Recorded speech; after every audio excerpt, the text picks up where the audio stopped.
Hi, welcome to Focus on School Health.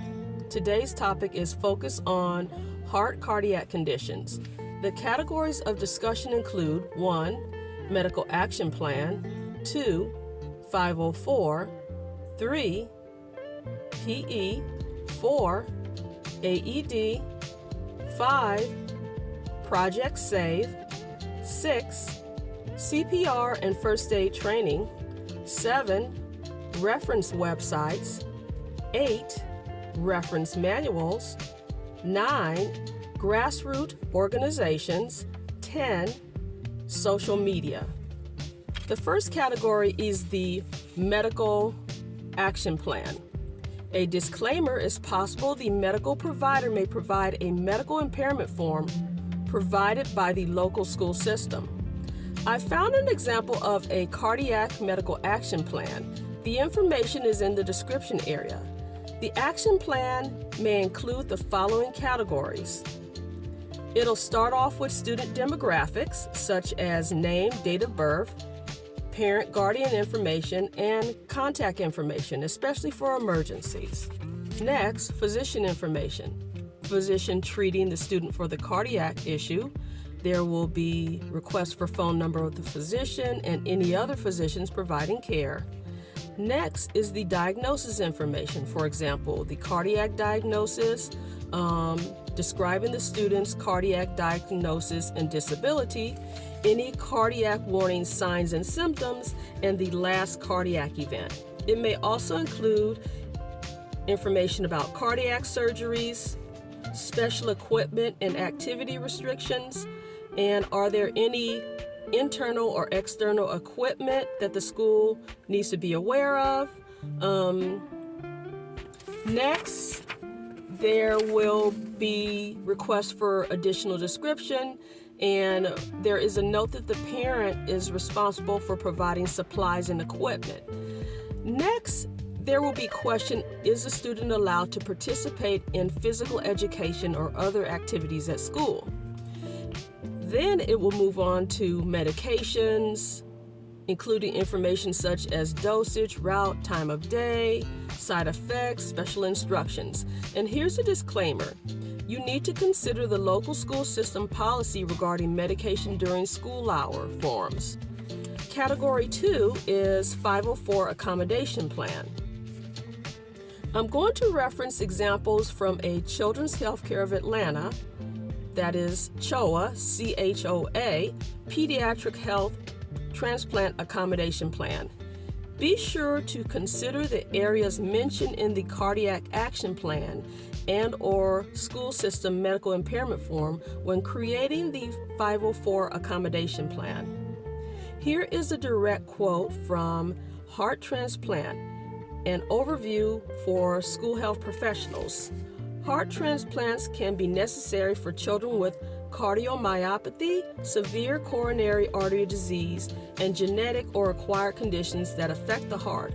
What type of support plan is appropriate for a student who has had heart transplant? And the answer is students who have had a heart transplant should have a 504 plan or an IEP in place. Most children who have received a heart transplant will be adequately supported through a 504 plan.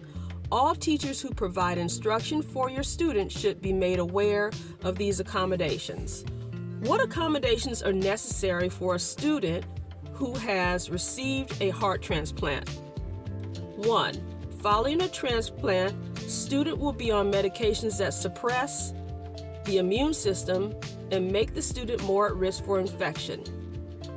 If the student has a fever, refer to the school system fever policy, diarrhea or vomiting, please notify parent guardian. If any other students are sick in the classroom or if other students have chicken pox, the student's parents or guardian should be notified. Because the student is a transplant patient, the student can only receive Tylenol with proper documentation if seen by designated school staff. Remember, some schools may not have a school nurse. The student cannot receive ibuprofen or another NSAID. The student should be allowed and encouraged to drink water frequently, as it is important for renal production with the medications after transplant. The student should not be restricted from bathroom breaks, as the student should be drinking water frequently. Regarding immunizations, please note that the heart transplant patient cannot receive live vaccinations. They should be exempt from requiring live vaccines. They can receive dead vaccines or attenuated vaccines such as flu vaccines. So that was the medical accommodations that I just described. Academically, 1. Intermittent hospital homebound instruction when necessary. Please inform the parent of homebound procedures, including a contact person when homebound when needed. A schedule for assessing homebound can work around the student's medical appointments. Suspension of attendance requirements for absences due to medical appointments and illnesses. Partial day attendance when necessary. Modified assignments, shorten assignments to emphasize mastery and to limit repetition during extended absences. Extra time to make up missed assignments. Moving on, a system for providing advanced assignments to the guardian parent or student for absences due to planned medical appointments. A system for providing makeup assignments in a timely manner when the student is absent due to illness or hospitalization. Extra set of textbooks. No contact sports, however, physical exercise is encouraged. Please allow for a proper warm-up period, cool-down period, and rest period as needed. The list of accommodations above is not meant to be exhaustive. Each student's unique needs will dictate the appropriate accommodations to be listed in their 504 plan. So this information was found on the CHOA website, and the information will be in the description area. So let's look at category 3, physical education. You're going to refer to the medical impairment form and or cardiac action plan provided by the physician and or primary health care provider. Here's an accommodation plan. This example is from CHOA. Instructions may vary based on the individual student's needs. So here's an example of what may be in a plan. And again, it depends on the student. It's individualized.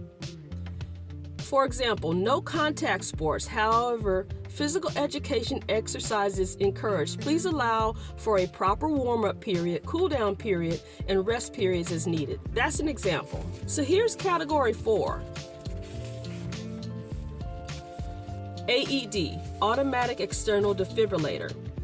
Automatic external defibrillator. Follow local school system guidelines. Check with Project SAVE at Children's Healthcare of Atlanta for more information. Category 5, Project SAVE. Here's a direct quote from the website from a 2023 search. What is Project SAVE?